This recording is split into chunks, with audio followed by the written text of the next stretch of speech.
Salama daholo eo amin'izao ankatony fampielezan-kevitra izao dia ndao ara iresantsika ny mahakasika fampielezan-kevitra izay any amin'ny faritry ny Toliarany izay ao Toliara voalohany moa marimarina kokoa ny eo amin'ny Tinika Roberto sy Maharanty Jean Didier izay candidat ao anatin'ny bulletin tokana laharana faharoa any Toliara iny amin'izao fotoana izao. Ka io no voaboasina amintsika ato anatin'ity vidéo ity ka manasantsika rehetra hanao commentaire ambanin'ity vidéo ity mba ahafahana mandravona andreny hevitra rehetra eny anaovantsika vidéo manaraka eo ary azadiny ny milaiky ny vidéo antsika tsarovy hatrany miabony amin'ny chaîne antsika mba ahafahanareo manaraka tsy tapaka ny vidéo zay lefany amin'ny sesy toy izao ny fanaovana azy tsy ampandrely isika fa avy hatrany tonga de vavany ndawary. Itinika Roberto sy Maharanty Jean Didier no anatin'ny bulletin tokana laharana faharoa any Toliarany amin'izao fotoana izao izany hoe ao Toliara voalohany moa marimarina kokoa no hirotsaka ireto olona anankiroa izay samy kalaza ireto ary miara-dalana moa izy ireto ao anatin'ny antoko Irmar izay miaradia amin'ny Andry Rajoelina ka ireo no solotenan'ny Andry Rajoelina any Toliarany amin'ity fidiana sombam-bahoaka amin'ity indray mitoraka ity. Azo lazaina fa samy olona efa sadraharaha ireto olona anankiroa ireto na Maharanty Jean Didier zany na Itinika Roberto eo amin'ny resaka politika izay. Raha Itinika Roberto manokana dia efa nilomano tao anatin'izay resaka politika izay izy efa taona maro izay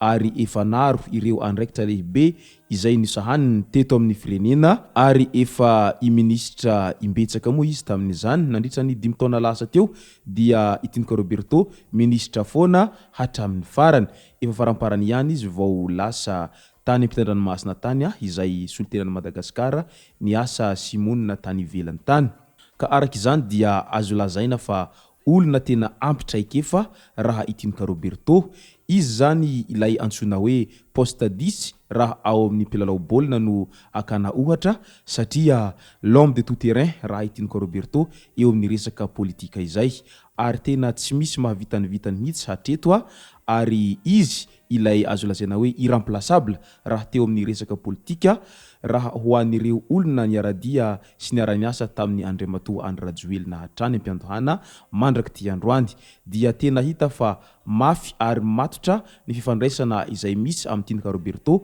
sy Andriamatoa Andry Rajoelina mandraka ity androany ity izay tena tsy mbola nahitana défaut mihitsy ny fitondrany izany Itinika Roberto izany ny fisahanany ireo andraikitra mankadiry izay noentiny teo amin'ny tany sy ny firenena ary tena vitany antsakany sy andavany ireo rehetra andraikitra napetraka taminy nandritra ny fitondrany izay naha-ministra azy izay. Etsy andanin'izay raha i Maharanty Jean Didier kosa dia efa tsy lazaina tsony ny aminy satria tena olona efa nilofo sy nilomano tao anatin'izay resaka politika izay i Maharanty Jean Didier fony Itinika Roberto mbola tsy niditra tamin'izany resaka politika izany fa i Maharanty Jean Didier dia efa l'homme de tout terrain ihany tamin'izay resaka politika izay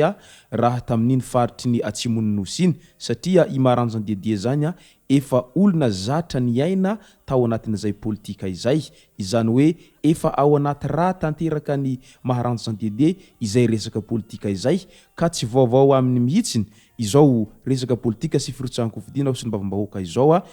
indrindra fa amin'iny faritra atsimon'ny nosy iny izay efa nisahanany andraikitra lehibe sy mankadiry tamin'iny faritra atsimon'ny nosy iny fony efa tany ampiandohana ka mandraka tiany androany noho ny fitiavany an'izay faritra atsimo zay zany hoe any amin'ny faritra Toliara izay dia nanapa-kevitra izy Itinika Roberto fa hiaradia sy hiara-hisalahy hirotsaka ao solom-bavambahoaka ao amin'ny faritry ny Toliara ao izay ao Toliara voalohany moa marimarina kokoa aminazy ity ka ireo no solotenan'ny Andriamatoa Andry Rajoelina ao Toliara voalohany ao amin'ity fifidianana solom-bavambahoaka manaraka ity izay ao anatin'ny laharana faharoa moa izy roa ireto. Arak'izany dia ahoraka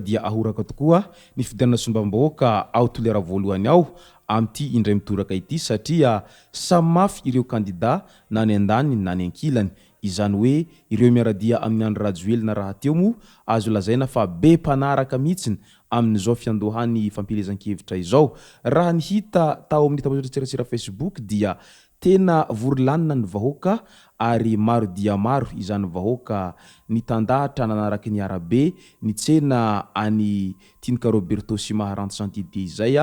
tamin'ny fahatongavan'izy ireo nanao fampielezan-kevitra tao Toliara voalohany tao tamin'ity herinandro ity izay hita fa tena nifanitsakitro mihitsy ny vahoaka marobe izay tonga nanorotona azy ireo tsapa arak'izany fa tena mafy ny fifankatiavana izay misy eo amin'ny Tinika Roberto sy nivoaka ny Toliara iray manontolo amin'izao ankatoky ny fampelezan-kevitra izao. Ary hita ihany koa fa tena fitia mifamaly ilay raha satria na dia mbola tsy nitondra artista marobe aza i Tinika Roberto fa izy tena ny sy maharantsy Dede ihany no tonga tao Toliara dia vorolanina sahady nivoaka marobe izay tonga nanotrona azy ireo ary tsy niambahamba mihitsy ireo vahoaka nanotrona an'izany kandidan'izy ireo izany izay tena hita fa mambahoaka ao Toliara ao ankehitriny i Tinika Roberto sy maharantsy Dede amin'ity firitsahan'izy ireo fidina sy mbavamboaka indray mitoraka ity. Ka izay moa ilay voalaza foana amin'ilay hoe ny fankahalana dia tsy haharesy fitiavana mihitsy satria fitiavana no lehibe indrindra araky ny voalazany Andriamatoa Andry Rajoelina ihany rehefa izy mikabary sy izay moa tena filamatry ny ireo antoko TGV ireo amin'izao fotoana izao ny fitiavana no lehibe indrindra. Ary Madagasikara tsy maintsy mandroso ka noho izany dia Toliara tafiditra ao anatin'izay Madagasikara tsy maintsy mandroso izay ka ny hetahitany Tinika Roberto sy maharantsy Dede dia ny mba hampandroso ny faritra Toliara iray manontolo amin'ity 5 taona manaraka ity amin'izay mba tsy homena mitaha amin'ireo distrika hafa ity distrika Toliara voalohany izay noritsahan'izy ireo ity